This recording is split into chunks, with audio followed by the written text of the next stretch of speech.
What happens when marketing and branding come together? And how can it benefit your business? Let's think about it this way. You're carrying out a well-planned marketing strategy, armed with a list of potential keywords that are driving sales. However, your conversion rates may still fall short if your customers don't feel a strong connection to your brand. Your branding is the key to building a lasting bond with your audience. It not only keeps customers returning, but also builds their trust and makes your business stand out in a crowded market. I wouldn't go so far as to say that success is impossible without branding, but it becomes significantly more substantial and resilient when you incorporate it. With this in mind, when you're choosing your business colors, graphics, images, and logo, always prioritize their ability to effectively represent your brand and consistently contribute to your ongoing marketing efforts. Let's break it down a bit more. Imagine you stumble upon two awesome, identical t-shirts online, but they're for sale at two different shops. Now, which one do you buy? Store A is exceptionally well organized, featuring vibrant and mood-lifting colors, a memorable logo, a clean website. Additionally, they've integrated social proof and customer reviews into the mix as well. Now, Store B is nice too, no doubt about it. But there's a hitch. There isn't a smidgen of feedback yet, and they're going a bit wild with all the colors. Store B is primarily focused on selling products with I don't get that special feeling from it. So now, it's decision time. Yes, that's how it goes. Hey! It's Sophie here from the PageFly team. In this video, I'll be sharing some of the most practical guides to kickstart your own marketing and branding strategies. You don't have to drop thousands of bucks on it, and you can start right after watching this video. We'll cover from how to start with online branding, how to choose your niche and understand your audience, step by step to create your brand assets, to where to start to craft your marketing plan. It will also include some tips, but more on that later. 1. How to start with online branding. It's about your business online assets, actions, and how you make your audience feel and remember your brand. It also reflects what makes you stand out as a better choice. Why is it crucial for businesses, especially small ones? Because it can boost sales and recognition, foster customer trust and loyalty, and cultivate brand identity and establish strong brand equity, setting you apart from the competition. If electronics and gadgets spark your interest, check out Bruvi, Kulala, CASETiFY, Spigen, or Cowboy. If you're into fashion, there are some great startup brand examples like GymShark, Hiut Denim Company, Tentree, Kirrin, Finch, and Suta. If you're passionate about the food and drink business, consider brands like Blume, Olipop, Pulp, Pantry, Feastable, and Cometeer. If jewelry and accessories are your thing, take a look at Circus, United by Blue, Allbirds, Missoma, CraftdLondon, and Luisa, and there are plenty more out there. I've put all the links to these stores in the description below so you can check them out. If you find it helpful, give this video a thumbs up and let me know. It's completely normal to feel a bit overwhelmed and under pressure, but trust me, those feelings will fade away once you get your start. 2. Choose your niche and understand your audience. Now, let's get to the do part. It's time to conduct some research to decide the right niche for you and get to know your target audience. What are your favorite topics? What are you excellent at?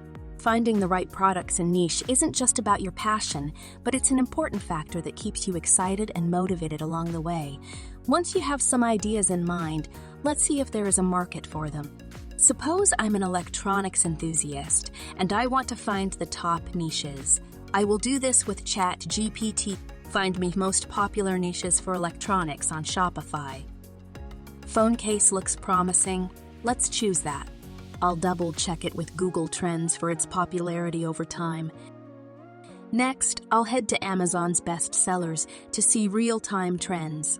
Remember, you can apply this approach on platforms like Etsy or eBay as well. And one big note, don't forget to research your competitors to understand their strategies and target audience. If you want to discuss your niche with like-minded people, feel free to share it in the comment section below. I won't miss any. 3. Create your brand assets. Some basic elements of brand digital assets include your brand name, logo, color palette, slogan taglines, typos, photos, and videos. Your brand name needs to be memorable, easy to spell and pronounce, short, simple, distinctive, relevant, and timeless. That sounds like a lot for a brand name, but it's actually one of the most valuable brand assets. Make sure you give these 2 free business name generator tools a try. They are both designed for the Shopify platform and offer unique features. One generates a name from the keyword you enter. The other provides examples of real and related Shopify stores, which could potentially be your competitors as well. You can check the links in the description below. Let's take an example. I want to open a mobile accessories store, so I will enter phone here. Let's see. Phone Geniuses isn't bad, but I want it a bit more familiar and humble. I will replace Genius with Buddy instead. Phone Buddy sounds great to me.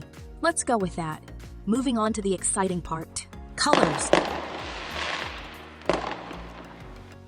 There should be no more than 5 colors. I know playing with colors is fun, but it can also be tricky. Did you know that colors can significantly influence decisions?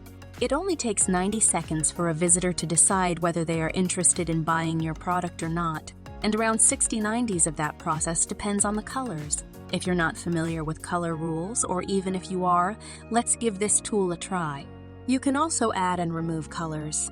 I really like Oxford Blue, so I'd like to include it in my brand palette. I will lock it here to make it stick. Now you can change the colors just by hitting the spacebar. Okay, great. Let's go with this one.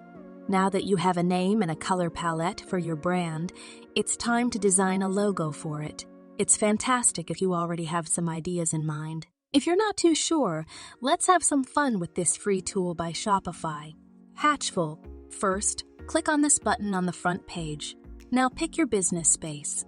In my case, I'll select tech for the most relevant. I want it to be bold, reliable, and creative. Phone Buddy. It will be on my website and social media channels. Let's see what I have for Phone Buddy. And one huge plus for this tool is that it allows you to edit the logo as well. How cool is that? I like this idea. However, I will use Canva to do the rest of the work. The ideal size for a Shopify logo with text is 250-100 pixels. I will enter the text first. Choose the font. I want it to be bold and strong, but still fun. Great. I'll just go with this font. Now, let's mix it with a fun symbol. Let's try with the keyword Buddy.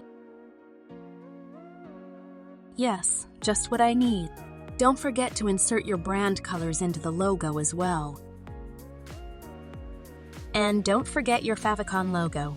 It's a tiny logo that will display in the corner of your tab, but that's how it makes your store stand out from others. Helps visitors remember your brand more easily, and has tons of other benefits. The ideal size for it is 16x16 or 32x32 pixels. 4. Craft a marketing plan for your online store. Now that you know what you're going to sell and have finished creating your brand assets, it's time to brainstorm some of the basic marketing steps. 1. Set measurable goals and create a roadmap for each milestone. Make sure they are realistic but also challenging enough to keep you motivated and focused. 2. Prepare your product images. They should not only be visually appealing but also sharp, clear, and maintain a consistent style throughout your store. 3. Do research and learn how to write compelling product titles and descriptions that not only captivate your audience but also enhance your website's search engine optimization. Well-written, scannable content helps customers find your store more easily. 4. Set your marketing budget. It should align with your objectives, ensuring you get the most value for your investment. 5. Plan your pricing and promotion campaigns to attract and retain customers. This may require in-depth research on your competitors and collaboration with manufacturers or suppliers to arrive at a competitive and reasonable pricing structure. Before moving on to the next video, here are some key takeaways for your brand. Ensure that your brand assets remain consistent throughout your online store and on social media platforms. However, They don't have to stay the same forever. You may evolve over time to achieve the best results. Share your ideas and designs with your friends to gather honest feedback and make improvements before your initial launch. Consider running a promotional event or offering special deals to give your customers a warm welcome. Thank you for joining me for the first video of our series, Shopify Online Branding Course by PageFly. I believe that you've gained some valuable insights to help you build a strong online brand. In the next video, we'll delve even deeper into the essential steps required to set up your Shopify store for success. To stay updated on our latest content, let's subscribe to our channel and turn on notifications. If you have any questions or would like to share your thoughts, feel free to drop a comment below. We're here to support you on your entrepreneurial journey. Catch you in the next video.